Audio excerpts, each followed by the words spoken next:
Joined now by Cowboys beat reporter for The Athletic, John Machota. Cowboys coming off of an overtime victory over the Giants. John, 41 points were scored in the fourth quarter alone. Let's start with Matt Eberflus, though. He's familiar, right, with some of the players on this roster, including his former QB, Caleb Williams. But listen, Cowboys defense has been struggling to start the season. 61 points given up in the first two games. What's been your impression of Eberflus as he's settling into this role as the DC?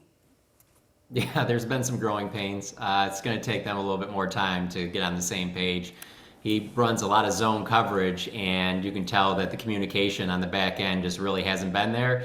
And then after you trade a guy like Micah Parsons, the pass rush hasn't been good enough. And so basically last Sunday they made Russell Wilson look like he was Tom Brady in his prime. And so not a great start to the season for the defense. Now they did add J.W. and Clowney. He expects to play in this game, but I don't think it'll be very much. So this could be a game where Caleb Williams and Rome Odunze, they get right and they score a lot of points. Yeah, Russell Wilson in that game tossed 450 yards and 3 touchdowns. Cowboys defense overall gave up 37 points. Flus obviously knows, right, Caleb Williams. He coached him in his rookie season. He's going to know how to confuse his former quarterback, but how much pressure is it on Dallas defense this week to turn things around? Oh, there's a lot of pressure on them. I mean, that's what everyone's going to be watching for. When you play as poorly as they did against a Giants team that doesn't look like it's going to be any better than they were a year before, a team that's probably looking at a top 5 draft pick, and to allow them to do whatever they want on offense, particularly with the big explosive plays that they had in the passing game, that will be the focus. And certainly with Matt Eberflus going back to Chicago, it's his side of the ball that he's coaching. You know, I don't know if it's one of those things where the guys will be even more motivated to play well for him against his old team, but something has to change. They go out and play that same style of defense they did Sunday against the Giants, and they'll lose to the Bears.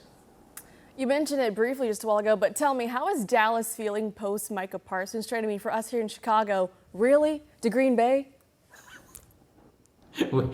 We said the same thing down here because Green Bay has been the thorn in the Cowboys' side for the last 11 years. Like the 3 best teams, without question, that the Cowboys have had over the last 11 years have all lost in the playoffs to the Green Bay Packers. So there's a lot of us that sit there and go, Jerry Jones, you could have traded him anywhere, and you traded him to the Green Bay Packers. But that just shows you that was the deal that they wanted. They wanted Kenny Clark, the defensive tackle they got in return. They wanted the 2 first-round picks, and frankly, they probably waited too long to make a move, and so I think their options were pretty limited.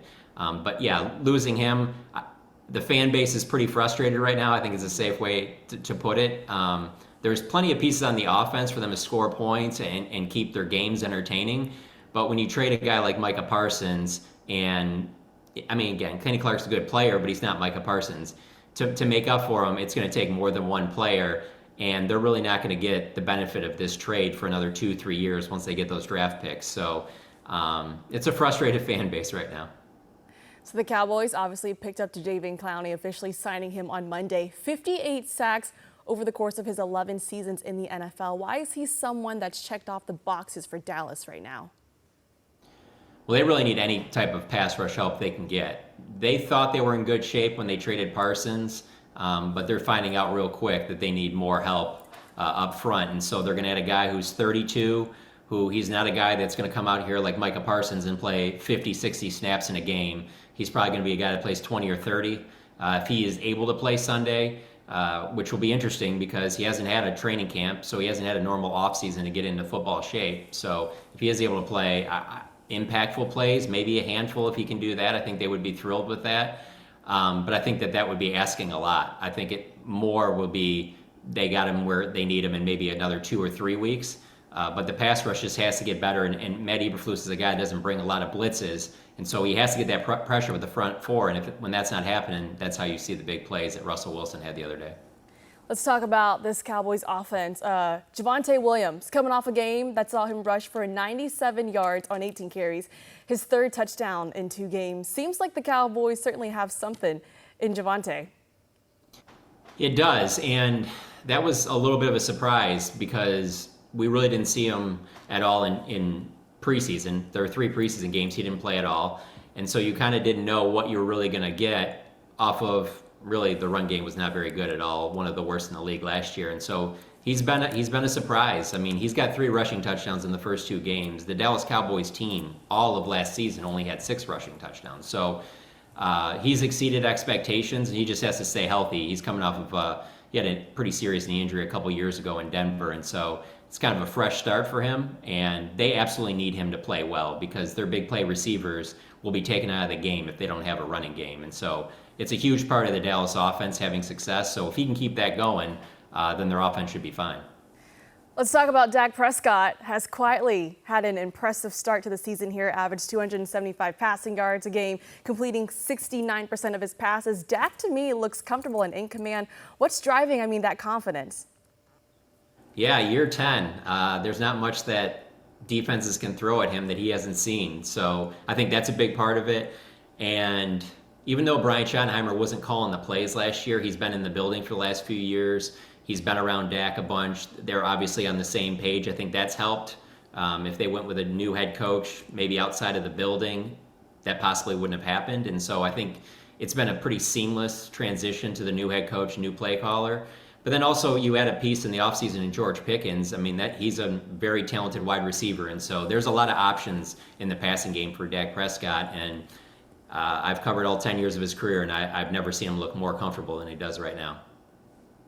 So CeeDee Lamb facing a Bears secondary that won't have Jalen Johnson. They're hurt. You got George Pickens, as you just mentioned. It's kind of like pick your poison, right? Do you think the Bears double CD or Pickens? I think what they'll end up trying to do is to double both and allow the Cowboys to try and beat them with their run game. I think that's what a lot of teams are going to do, is they're going to keep their safeties back and say, we're not going to allow you to have these huge plays with these guys all game. You might beat us here once in a while, but it's not going to happen all game. We don't think that you can run on us. We dare you to run on us. We dare you to keep sticking with the run game and trying to beat us that way. I think that's what a lot of teams will do. I don't see any reason why the Bears wouldn't try and do the same on Sunday. John, last question for you. Tell me a matchup that you're going to be watching in this game come Sunday. And give me your prediction, too.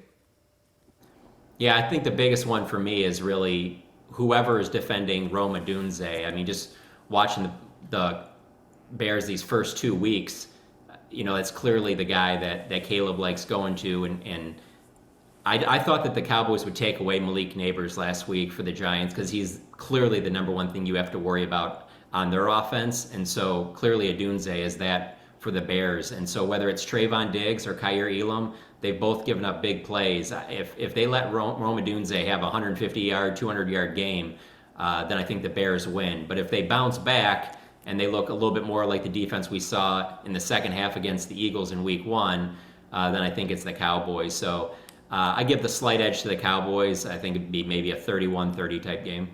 All right. John Machota, thanks so much for your time covering the Cowboys for, over a decade now? 15 years now, yeah. 15 years. Thanks so much for your time. We'll see you on Sunday.